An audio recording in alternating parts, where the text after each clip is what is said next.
What up, world? It's King Dua, the Melanated King, and you're watching Royal Nation TV. And I got my homegirl, I Divine Beauty, in the building with me. What's up? What's up, beautiful people? This is your girl Ingrid of Our Divine Beauty. I am in the building, ready to get real, like the real deal. Holyfield, let's go. Yo, what we're gonna talk about right now is Coolio, man. This was our childhood super rap hero. He gave us Gangsta Paradise back Yeah, in the day. You remember the movie, right?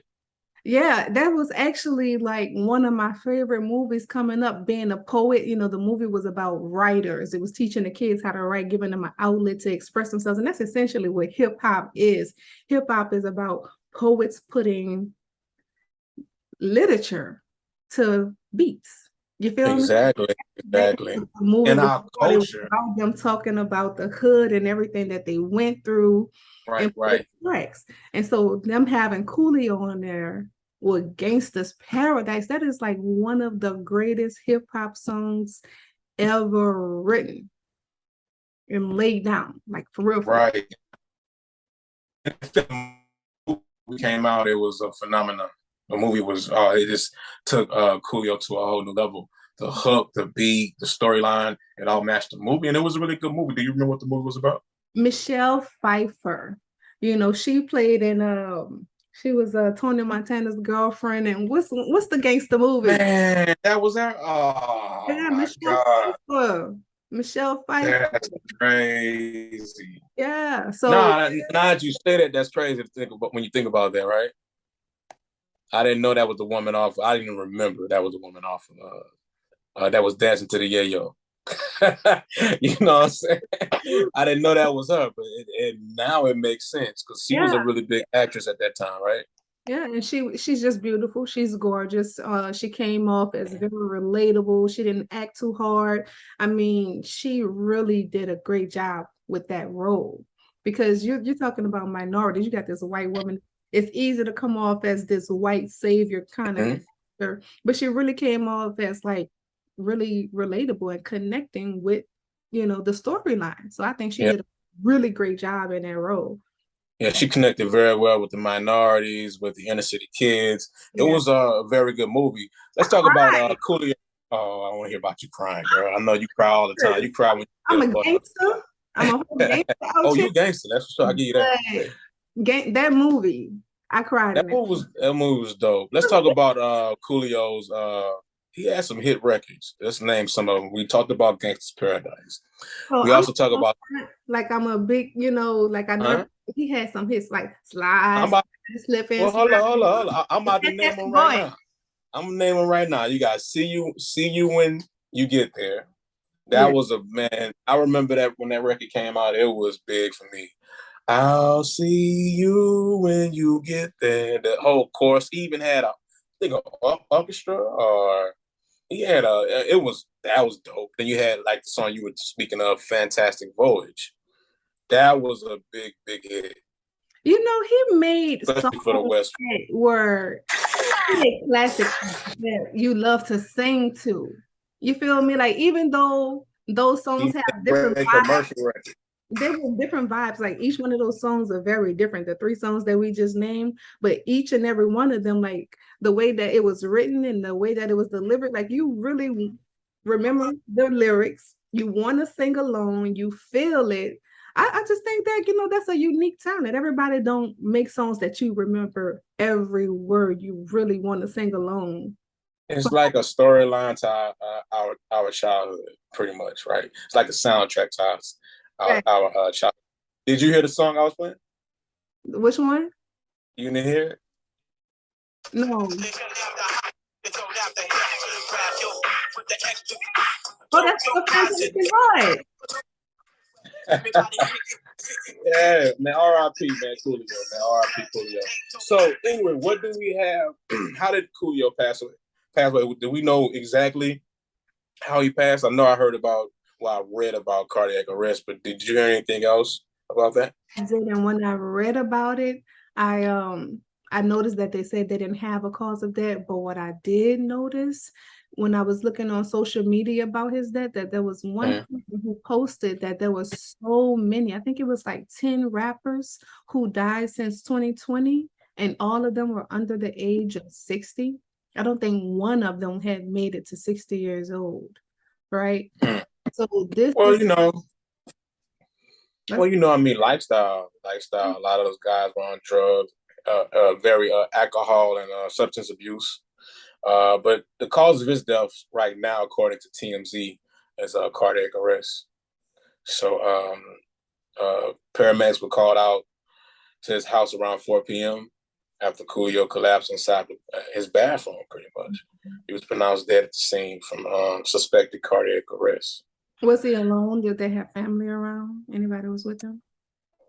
It sounds kind of like the same way that Tiny, I don't want to mispronounce his name, but we know him as Debo from Friday. Sound like the same kind of cause of death, same kind of cause of death of DMX. But someone was there, and that's how they found him. He collapsed in his bathroom, so around 4 p.m. So I don't know if people were at home, his family was there, but yeah, 59 years old. Coolio. Yeah, 59 years old. Was the life expectancy of Black men, is it really under 60? But someone else brought up a great point where they said it's really not the Black men, because they have a lot of Black men living to long age. It's just these are the first rock stars of hip hop. Yeah, and realize they're getting older though. You gotta keep in mind. I look at Jay-Z. Jay-Z's what, 55? He might be 57. Jay-Z probably 57 years old, 56. LL Cool J, they're in their 50s. That's still young though. If in the grand it's still young, but let's talk about human life expectancy. Yeah. When does people usually a lot of people pass 75, sad 80. to say. I don't know. I don't want to call it, but a lot of people we know passing their 50s and 60s, and from like heart attacks or natural causes, right? So that's early. It's not that long. Yeah, but a lot of that factors into how we eat, how we drink, genetics, all that. Stress.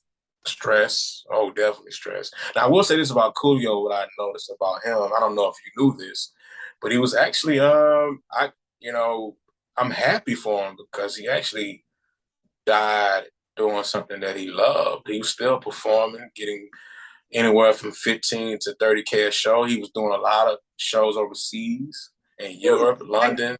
So he was the most recent show I seen might have been a month ago or a couple of months ago with him and Treach from 90 by Nature. So, you might not have heard any songs on the radio, but he was picking up a lot of show money and still being able to perform. I think for any artist, speaking from personal experience, any artist to be able to perform and do something and get paid, do something that they love to do and get paid, right? Mm-hmm. He was on Space Jam too? The soundtrack. He was on Space. What song was that? It was on. It was Get out. Be Real, Method Man, LL Cool J, and Busta Rhymes. I love that song. Hit 'em high, hit 'em high, hit 'em high, hit 'em high, and you hit 'em low, hit 'em low, hit 'em low. That was a good song too. Things we have now taken over your radio. Big shout out to Coolio, man. He made it on the Space Jam soundtrack. He made a lot of commercial rap music.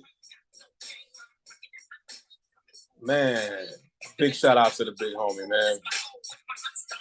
We gonna miss you in the culture. We never heard about it. It's so crazy. We never heard really too much crazy stuff about Coolio. I know one year he had like the whole bald head with the hair coming out, and I think you heard some kind of stuff about him, but he was never really in the tabloids or anything crazy.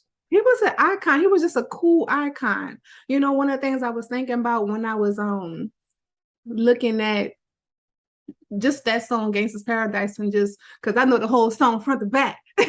I love that song, but he's like what a rapper should be. Like, you talk about gangster rap and people glorifying lifestyle. Like, he talked about the lifestyle, but he had that balance where it was really like he was really telling the story, but it made you look at it from the standpoint of like he did it in such a poetic way, but it made you look at it and analyze it from a perspective of like what's going on with our people. We want to do something Right. different versus, you know, how other people might come off as glorified. Not saying that anybody glorifies it, but how it can be perceived as glorification. But Coolio, he did it in such a way that really made you like look at everything. And his music didn't put him in that box of gangster rapper. He was just an icon. He was just energy, you know, he just had this character about him. And just thinking about some of these shows that he had guest spots in and things like that, like he was respected. He really was. Well, big shout out to Coolio. Rest in peace. My condolences, our condolences to your family.